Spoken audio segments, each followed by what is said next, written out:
almost signed over my entire business. Everything I built with my bare hands for 37 years because my son tricked me. And the only reason I didn't, at his birthday party, with champagne flowing and fake smiles everywhere, my granddaughter leaned in, squeezed my wrist, and whispered, "Grandma, leave right now." That was it. No explanation. Just fear in her eyes I hadn't seen since she was a little girl. And something in me knew this wasn't just a party. This was a setup. I looked around. Chloe was laughing too hard. Nathan was checking the time, and upstairs, a man in a gray suit waited by the railing like he had paperwork ready. They didn't expect me to notice. They didn't expect Lena to speak. But I followed her out that door, past the fake smiles and the gold-rimmed shrimp skewers, straight into the cold night air, and in the car, I asked her, "What's going on?" She wouldn't say much, just they had a plan. I stopped it, and suddenly, I saw it clear. They hadn't invited me to celebrate. They invited me to sign everything I had away. "I just need you to trust me," Lena said, her voice barely audible. And I did because I remembered something no one else in that house ever gave me anymore. Lena had never asked me for anything. Not money, not favors, not forgiveness, only trust. So I drove her a few blocks to her friend's house. She got out without saying more, just gave me one last look, apologetic, protective, scared. I sat alone in my car for a long time afterward, staring at the porch light, glowing softly across my empty flower beds. The kind of quiet that usually comforted me now felt haunted. What almost happened back there? What had they tried to do? I didn't have answers yet, but my bones did, and they were shaking. I didn't sleep that night. My mind kept circling the same question. What would they have done if Lena hadn't stopped me? By morning, I was pacing my kitchen, still wearing the cardigan I'd worn to the party. It smelled like Chloe's perfume, sharp, expensive, suffocating. I pulled it off and tossed it in the laundry basket like it had betrayed me. The next day, I walked out to my car and just stared. All 4 tires were flat. Not just flat, slashed. Deep, angry cuts.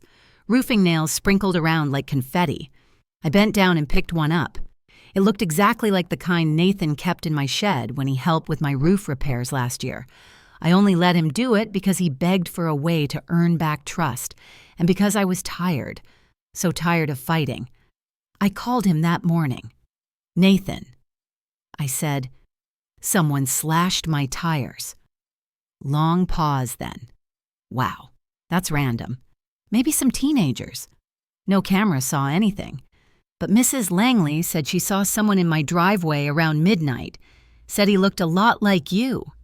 He laughed. "Mom, you think I'd do that?" I didn't answer.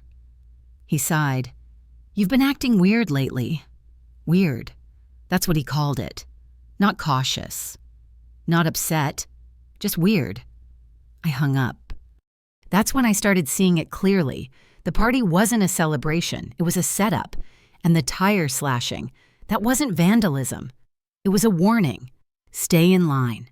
Don't ask questions. Stop digging. But they underestimated me. I might be quiet. I might be the lady who brings pies to the church potluck and clips coupons for cereal. But I wasn't stupid. I made tea, sat down at my kitchen table, and pulled out the brown manila folder I hadn't touched in 2 years. Inside, 30 years of tax filings, property deeds, small business loans, every bank transaction I ever made tied to helping Nathan. There it was, the Miami apartment, the failed crypto rig, the food truck disaster, $150,000 gone over a decade, and I had the receipts. He used to say, "Just one more chance. Mom, you won't regret it." He was right. I didn't regret giving him that last chance. I regretted everyone before it. I flipped through old texts, emails, and then I saw it. An old message from Lena 2 years ago. "If anything ever happens, Grandma, keep your business papers somewhere safe." Okay, back then, I didn't understand what she meant. Now I did. I called her. She picked up on the first ring. "Grandma, I need to know. I said, "What was going to happen at the party?" She was quiet. I heard her swallow. They had lawyers upstairs. They were going to get you to sign something. Dad said he'd offer you champagne, ease you into it. They wanted control of your business. I closed my eyes. She continued, her voice shaking. They had 2 men waiting. Chloe said you wouldn't read it, that you'd trust him. I stood slowly. My knees wobbled. This wasn't paranoia. This was premeditated. They weren't waiting for me to die. They were trying to kill my freedom now. Quietly. Legally. And they nearly did. Except Lena whispered 4 words and saved my life. I sat alone that night in my living room. The kind of quiet that wraps around your chest like a wet towel. Suffocating.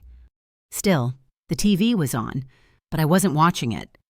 I kept staring at a photo on the mantel, Nathan, 23 in his graduation cap and gown, me standing next to him, hair too big from the wind, smiling like I believed in something. Back then I did. He had ideas, dreams, big ones. He said he'd build a company that would change everything.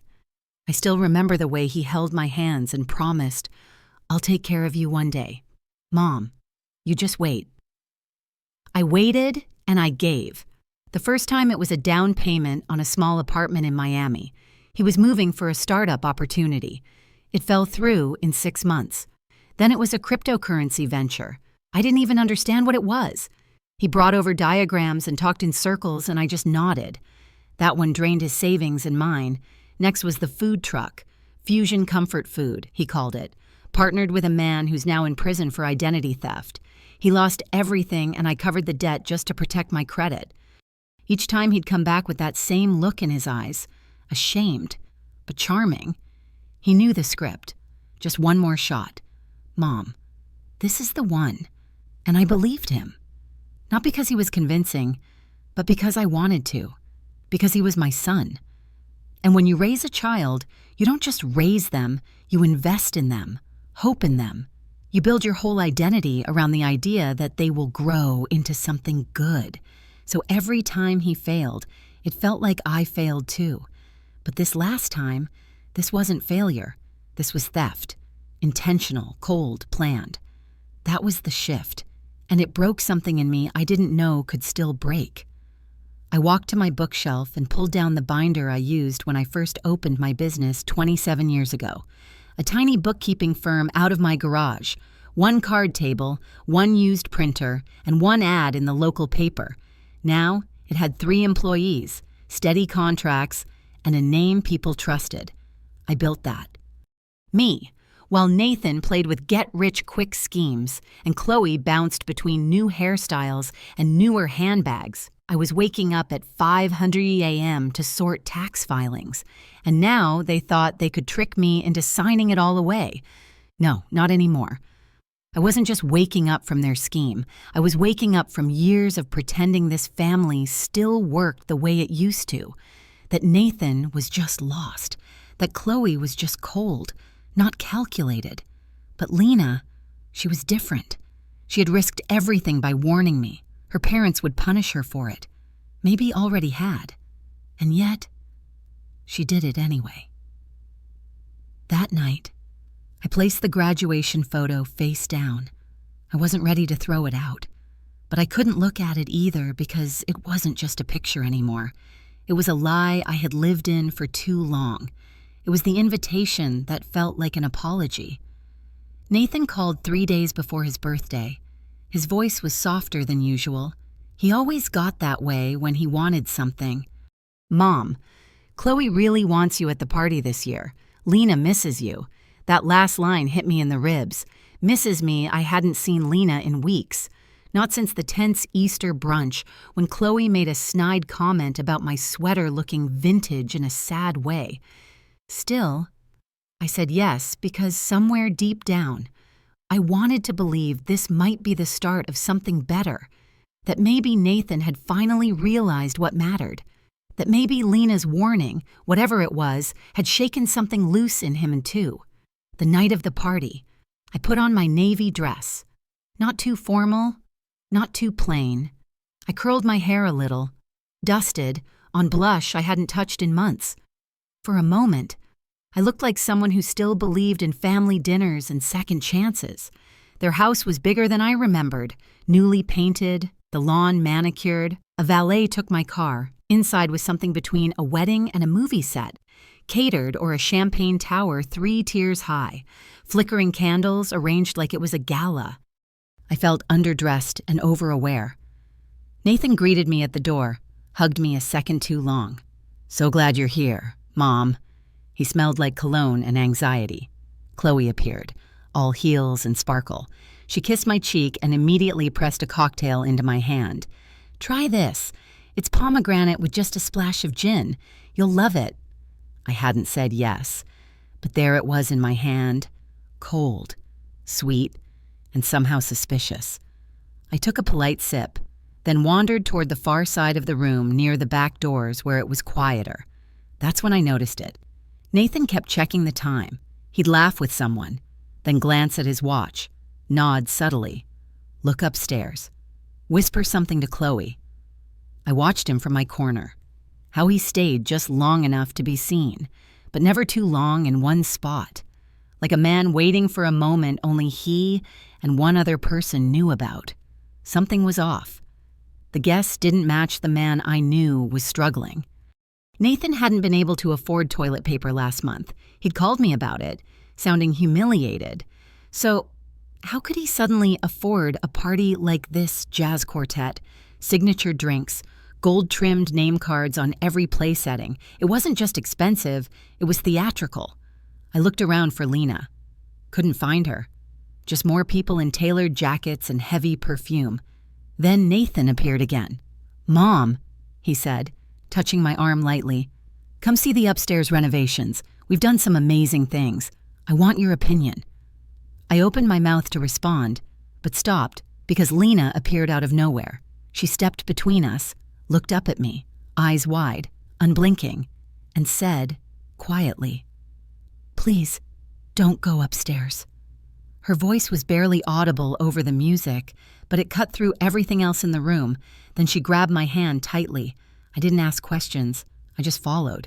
I didn't leave right away. Lana and I stood by the sliding doors near the back garden, half in the room, half out of it, close enough to see everything, far enough to breathe. She wouldn't let go of my hand. Her grip was tight, like a child in a thunderstorm. I watched the party unfold from the shadows. Chloe floated between guests, smiling like a woman trying to convince the world and maybe herself that she belonged here, that this sparkle, this setting, this life was real. But her smile never lasted more than a few seconds. She kept glancing at the stairs, then toward me. Nathan paced the floor like a man walking an invisible edge. He stopped at the bar, pretended to laugh at something, checked his watch again. Twice I saw him lean toward Chloe and say something. Her lips barely moved in response. Then she took another drink. And I noticed something else. No one was looking at Nathan. They were looking at each other, their phones, the food, the kind of guests who showed up for free champagne and good lighting, not because they loved the person being celebrated. This wasn't a birthday. It was a stage. And I wasn't the audience. I was the target. I whispered to Lelena. "What were they planning upstairs?" She shook her head. "Not here. Not now." I could see the fear in her posture, the tension in her shoulders. She was barely breathing. Then I noticed the man in the gray suit again.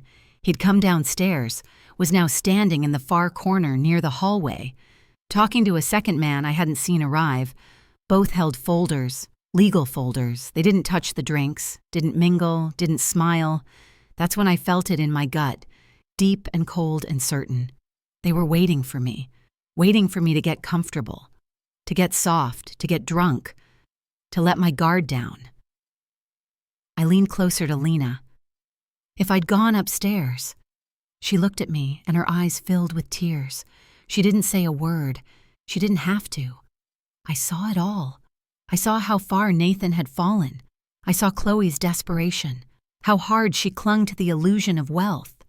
I saw how they dressed the party up to look like love, but it wasn't love. It was leverage. They didn't invite me to honor me. They invited me to finish me off. I took one last look around the room, the laughing strangers, the soft music, the champagne tower twinkling like bait.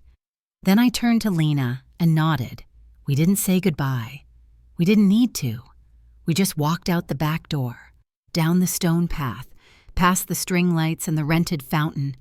My heels clicked softly behind Lena's sneakers, and with every step, I felt my spine straighten a little more. They thought I was too old to see the play, too soft to fight back, too trusting to question the champagne.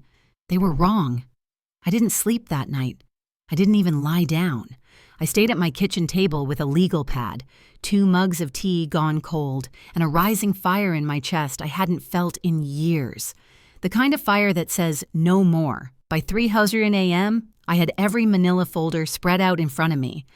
3 decades of paperwork, receipts, loan agreements, tax returns, handwritten promissory notes Nathan never honored, and that one crumpled contract from 6 years ago when I co-signed a business line of credit to help him get back on his feet. I had believed him then. I believed he just needed one more push. But when I found that line of credit had been maxed out and closed without a single payment made, I said nothing.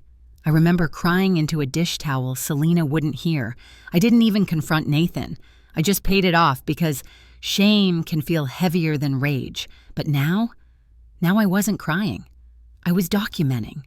I circled dates, highlighted names, made copies of everything I could find connected to my business.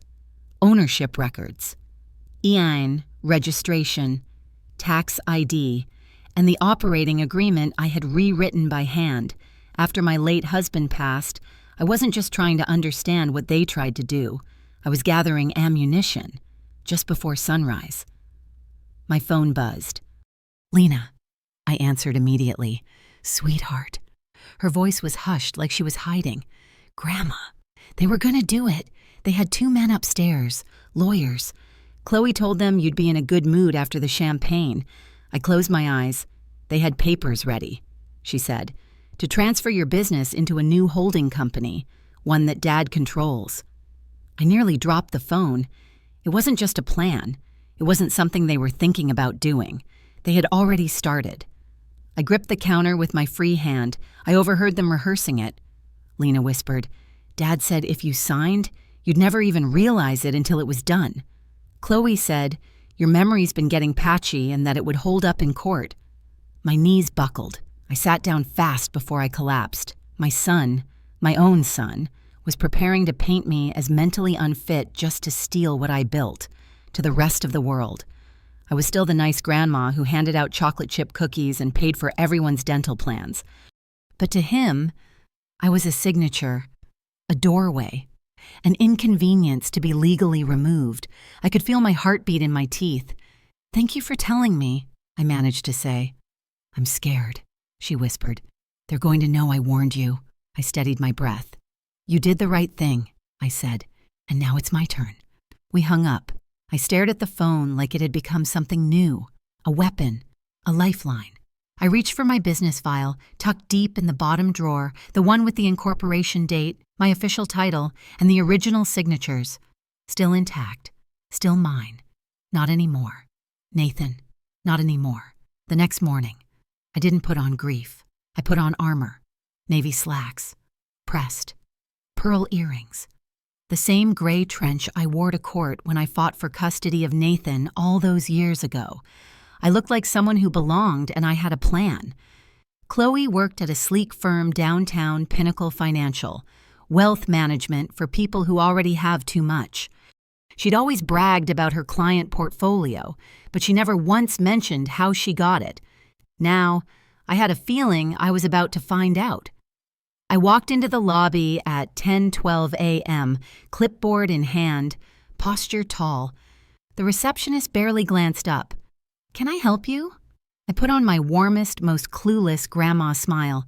"Yes, dear, I'm looking for Chloe Weston. I'm one of her older clients, but I forgot my appointment time." The receptionist froze for a moment, then looked down at her computer. Chloe's not in." "Oh, is she working remotely?" "No, she's actually on leave. Something about a compliance issue." That word, compliance, It didn't mean vacation. It meant we're investigating something. I leaned in just a little, as if I didn't understand. Is she all right? She seemed so busy last week. So many forms to file. The girl frowned. Did she handle something for you recently? I smiled again. Oh, just a little transfer. She said she'd need signatures later. That was enough. The girl's eyes changed. Just a flicker. But it told me everything. This wasn't about me. I wasn't the only one. I thanked her, turned, and walked out with my heart pounding against my ribs like it was trying to break free. Back in the car, I sat with the engine off, staring at the storefronts across the street, coffee shop, salon, an insurance office with balloons taped to the window. How many people had Chloe targeted? People like me. People who trusted her because she married into our family. Or maybe just people who were too polite to question a clipboard and a smile. I remembered the two lawyers from the party, the way they didn't drink, the folders they carried. They weren't just there for me, they were professionals. And this wasn't just a birthday, it was a blueprint. Nathan may have been the face, the desperate son playing at reconciliation, but Chloe was the machine. She knew the paperwork, the loopholes, the tone to take with an aging woman who means well, but shouldn't be managing things alone. My name, my business, my life filed under transferable assets. I gripped the steering wheel. They weren't just trying to take what I had. They were building a life on top of my grave. Before I was even dead, I started the car, my fingers trembling. I wasn't just dealing with family now. I was dealing with something bigger, a pattern, maybe a crime. And I was going to stop it. Even if I had to burn every bridge they thought I'd never cross. I pulled into my driveway, turned off the car, and just sat there. The air was thick with silence, but in my head, everything screamed. I had spent years excusing Nathan's failures, years smoothing things over, loaning money, telling myself he means well. But Chloe, she didn't even bother pretending. She knew exactly what she was doing, and I knew exactly who I had to call next. The first number I dialed was Martha, Miami, 2014. Nathan had begged me for help getting her to invest in a rental property with huge potential. He told me she'd already agreed, just needed someone to vouch. So I did. And 6 months later, the property turned out to be a condemned duplex near a sinkhole. He vanished. She lost $25,000. She picked up on the second ring. Martha, it's me, Eleanor. Silence. Then, what happened now, I told her. Not everything. Just the pieces I could say out loud without breaking.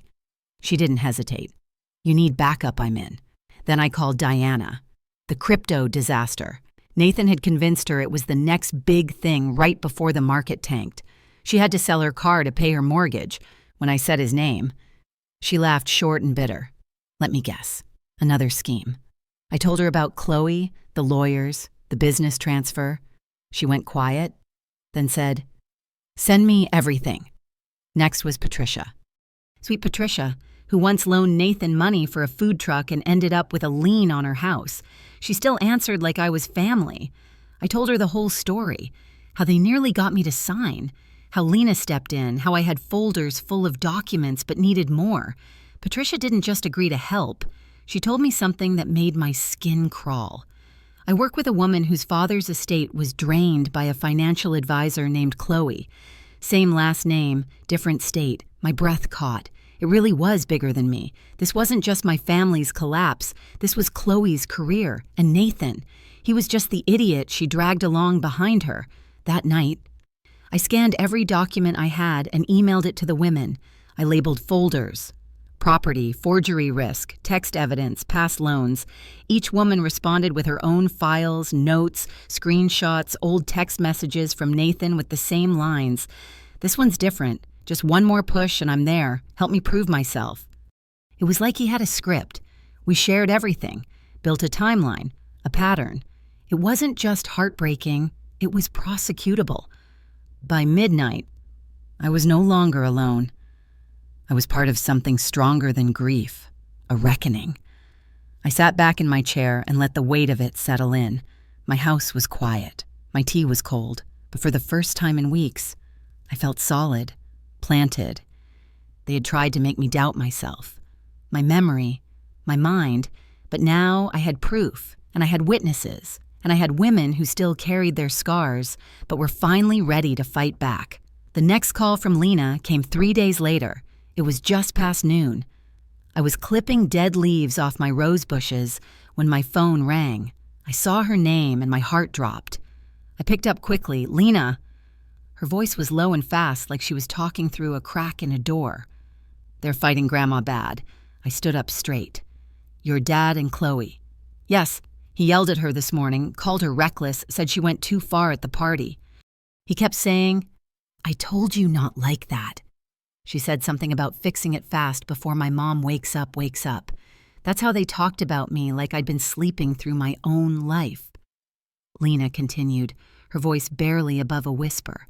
I think Chloe's work found out. She got an email yesterday and slammed her laptop shut. Then she cried in the bathroom for like an hour. I closed my eyes. Good. Let it begin.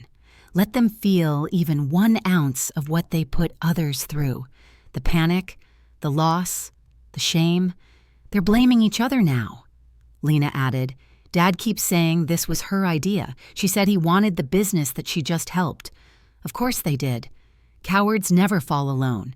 They drag each other down screaming. I went inside and poured myself a glass of lemonade. My hands were steady this time. Have they said anything about you? I asked her. No, not yet. I've been keeping my head down. They think I went along with everything. I smiled. Smart girl. That call told me everything I needed to know. Their house of cards was leaning, and I hadn't even pushed yet. That night, I got a call from Patricia. She'd gone digging deeper through her contacts and found an old colleague at Pinnacle Financial, someone who knew Chloe professionally. She filed 2 asset reassignments under a false client signature last year.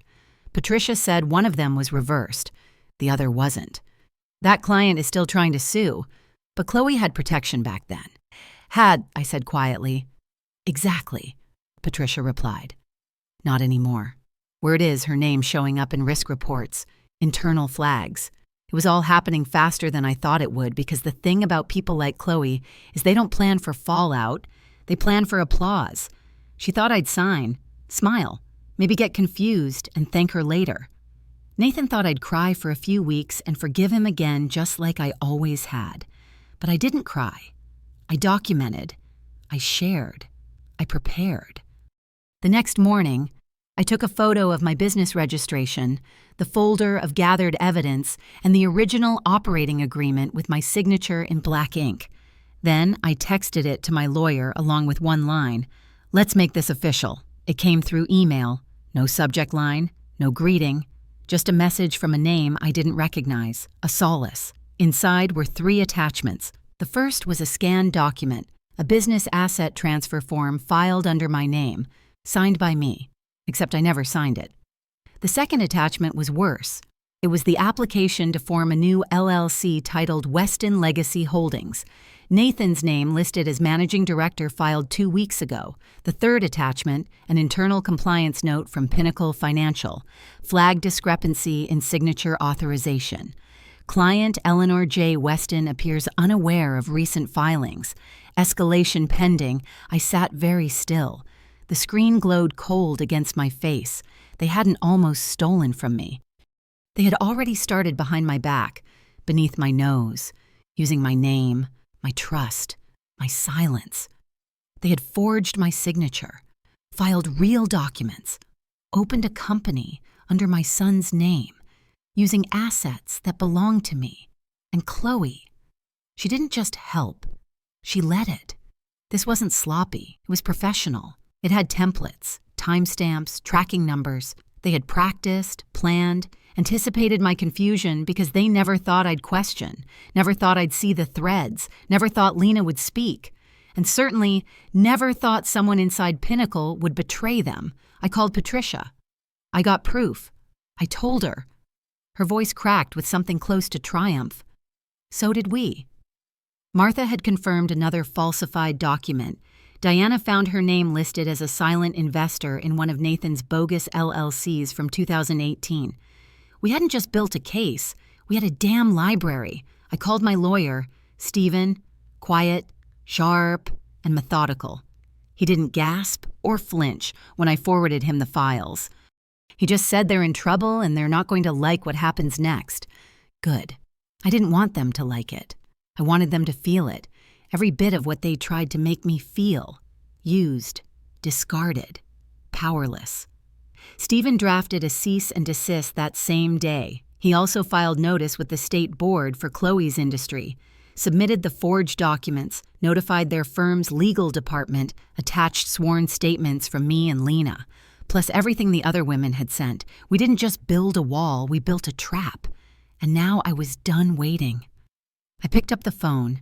Nathan answered on the third ring. Sounded tired, edgy. "Mom." "Hi, sweetheart," I said calmly. "We need to talk. Just the three of us, you, Chloe, and me. Tomorrow, my house." He agreed.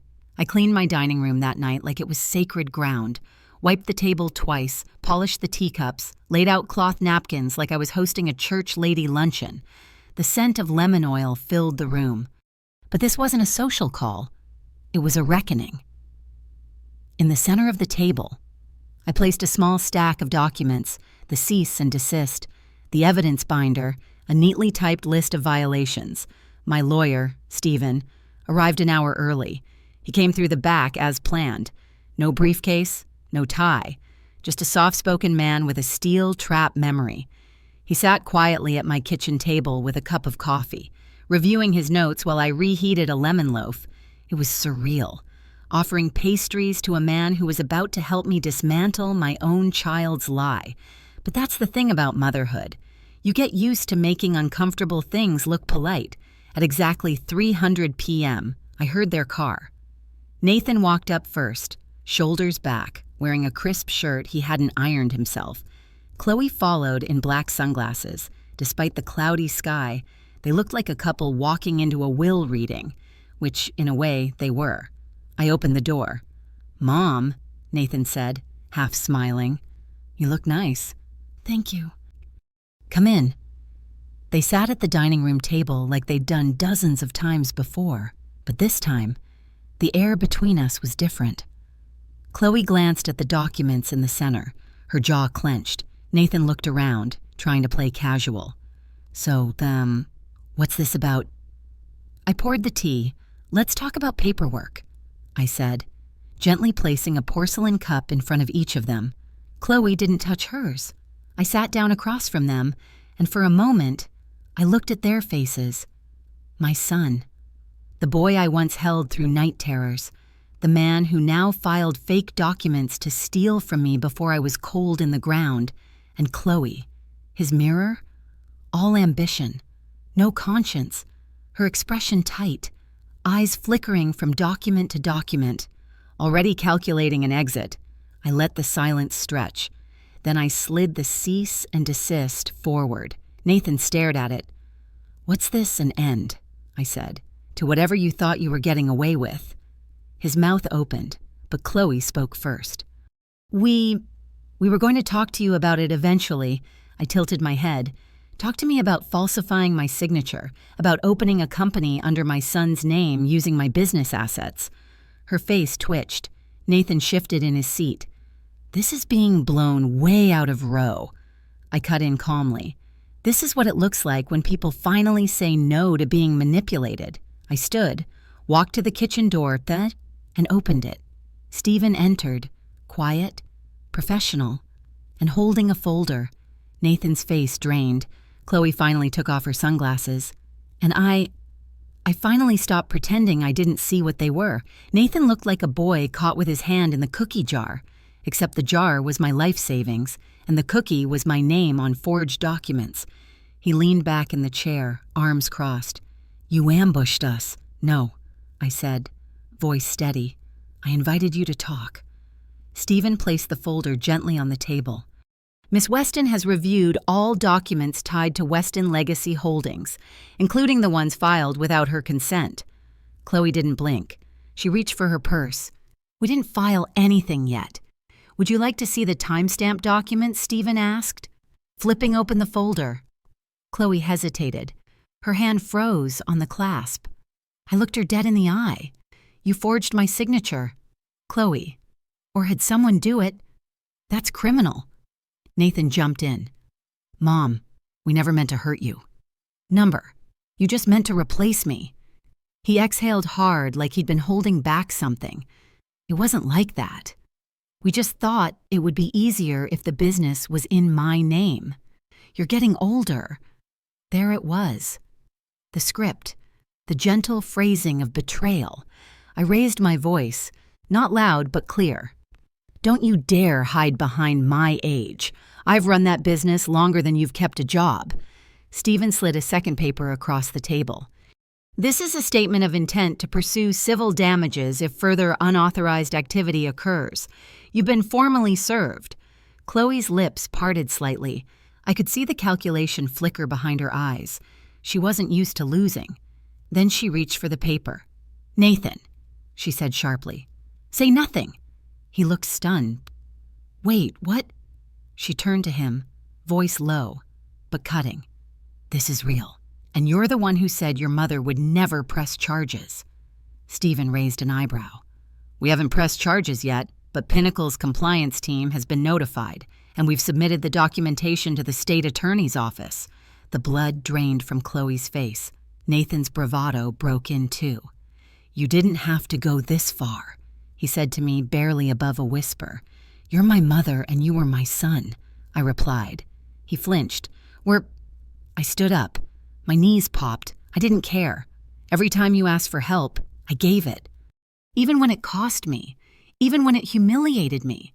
I let you take and take because I thought that's what mothers do. I leaned forward. But mothers don't raise sons to become thieves. The silence that followed wasn't awkward. It was final. I turned to Stephen. I think we're done here. He nodded. Nathan stood slowly. His mouth opened, but no words came out. Chloe rose next, her movements robotic. She didn't make eye contact. They walked out of my house in silence. Not a single word of apology, not even a glance back. Just footsteps. Then the door. Then nothing. I sat back down and breathed for the first time in what felt like weeks. Not because it was over, but because it had finally begun. They thought the worst was behind them when they walked out my front door, but I still had one card left to play, one that would make sure they'd never recover from this, because for once, I'd stopped hoping they'd change, and I started proving what they were. The next morning, I called Nathan again, told him I had one more thing to show him, something he deserved to see. We already talked, he muttered. We haven't finished, I said. Come alone. No, Chloe. He came. Not because he wanted to, because he was afraid of what I knew that he didn't. This time, we sat at the smaller table in the sunroom. No tea, no cake, no pretense. I opened my phone and placed it face down in front of me. He glanced at it. What's this? I met his eyes. Lena recorded you at the party. He blinked. What, not everything? Just enough. Enough to hear Chloe rehearsing what she'd say if anyone questioned my mental clarity. Enough to hear you say I was fragile, that I'd probably forget I even signed. His jaw clenched. I kept going. Lena sent it to me the day after the party. She said she didn't want to, but she couldn't live with herself if she stayed quiet. You used her, he said bitterly. No, I listened to her. Something you haven't done in years. I pressed play. The voices crackled through the speaker. Chloe's clipped tone, rehearsed and icy, just emphasized that she's been having memory problems. Say she asked for help managing her accounts. Then Nathan's voice. She'll sign. Especially after 2 drinks. She trusts me. He reached for the phone. I pulled it back. Too late. Nathan, my lawyer has it. The board at Pinnacle has it. And the women you scammed before, they've heard it, but too. He stood up fast, knocking the chair back. You think you've won? I stayed seated. Calm. No, Nathan. I think I stopped losing. He ran a hand through his hair. Pacing. You're blowing this up for what? Because I needed help. I stood slowly. You didn't need help. You needed control. You wanted my life's work without the work, without the responsibility. He spun to face me. You think you're better than me, no? I said. I think I'm finally done protecting someone who would throw his own mother into the dirt for a checking account. He went quiet. Something in him cracked right then. Maybe it was pride. Maybe it was the last sliver of illusion that he could still talk his way out. I should have never told Lena, he muttered. You didn't. I said, she saw you for what you are, and she chose truth over comfort. He turned toward the door. You just lost your son. I didn't answer because he was wrong. I hadn't lost him that day. I lost him the first time he lied with a smile and took what wasn't his. I just finally stopped pretending I hadn't. The first ripple came through my lawyer. Stephen called at 9:13 a.m., calm as ever. It's done, he said. Filed, submitted, and acknowledged. And we're not the only ones making noise. I leaned forward, listening. Pinnacle's internal legal team received the documents, the audio, and Lena's statement, he continued. They're moving quickly. How quickly? There was a pause. Then Chloe's name isn't on their staff roster anymore. I didn't smile. Not yet, because I knew people like Chloe. She didn't fall quietly. By noon, the second crack split wide open. Patricia called, giddy and breathless. Check Facebook now. There it was, a local group post with thousands of views. Anyone else know what Chloe Weston did to her own mother-in-law? Financial abuse, forgery, arrest incoming. The comments were fire. She managed my mother's account. Pulling our money out today. Weston family has always seemed shady. Now we know why. Martha sent a private message from a retired banker in town. You're not the first person they tried this with. People were talking loudly. Not because I said anything, but because I'd finally stopped staying quiet. That afternoon, my phone rang, unknown number. I answered. Eleanor, it was Chloe's boss. Cold voice, legal tone. I'm informing you this call is being recorded. The compliance team at Pinnacle Financial is conducting a formal investigation. We are requesting the original audio and documents you referenced in your filing. Already sent, I said. He paused, then quietly, thank you for doing the right thing. I hung up. It felt like something sharp had been pulled from my chest. By dinner, I knew it had hit Nathan. He called 4 times in a row. No voicemail. Just silence. The 5th time, he left one. Mom, call me back. Please, I didn't know it would explode like this.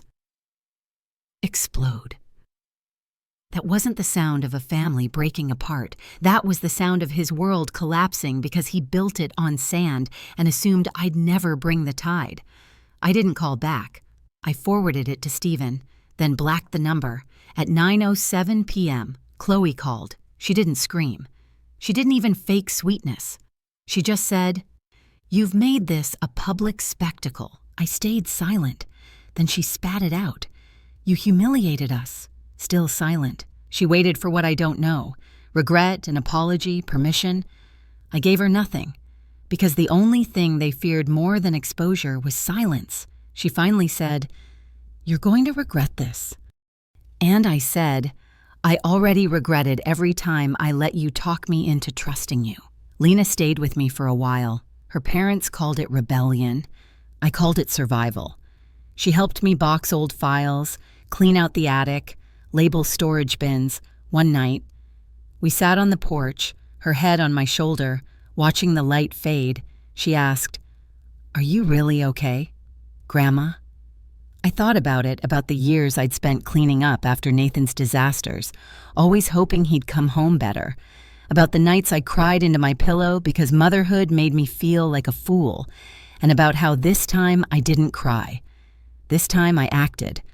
I looked at Lena. I am now. She nodded, small and brave. I don't want to be like them. I took her hand. You won't, because you listened, because you spoke, because you knew the difference between love and manipulation, and you picked the harder thing. She leaned into me. I didn't want them to get away with it. I smiled. They didn't. I didn't get a happy ending. I got something better. Clarity, boundaries, peace. I built myself. I lost a son. But I kept the one who truly saw me. Thanks so much for watching. If you enjoyed the video, please hit that like button. Share your thoughts in the comments and let me know which city you're watching from. I'd love to see how far this story travels. And don't forget to subscribe to the channel and check out my other videos.